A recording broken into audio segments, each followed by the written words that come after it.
আসসালামু আলাইকুম সবাই। আজকে দুপুরবেলা স্কুল থেকে আসলাম আর দেখলাম আম্মু অনেক কিছু রান্না করছে, তাই আমি ভাত খেতে বসে পড়লাম। প্রথম নিলাম শাক, চিকেন ফ্রাই, লেবু, মরিচ।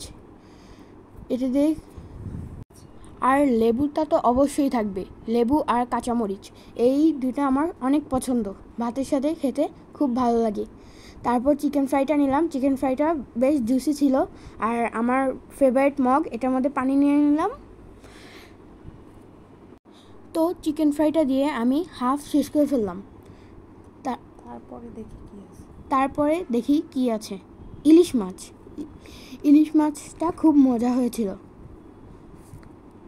ইলিশ মাছটা আমার অনেক পছন্দের একটা মাছ, বিশেষ করে ইলিশ মাছের ঝোল। কিন্তু ইলিশ মাছ বেছে একটা খাওয়া হয় না, কারণ আমার অ্যালার্জি আছে, এই জন্য এক পিস আমি খাই, এর বেশি খাওয়া হয় না। তারপর এই যে আবার ভাত নিয়ে নিলাম, ভাতে ইলিশ মাছটার ঝোল ভালোভাবে মেখে ইলিশ মাছটা নিয়ে খেয়ে নিলাম। প্রায় আমার একটি চিকেন ফ্রাই শেষ। এতে খাচ্ছি, খেয়েই যাচ্ছি। এরপর ডাল নিয়ে নিলাম, ডাল একটু পানিও খেয়ে নিলাম, আমার গলাতে একটু লেগেছিল।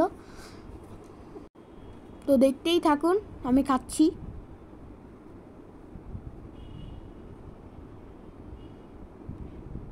ইলিশ মাছটায় খুব কাটা ছিল।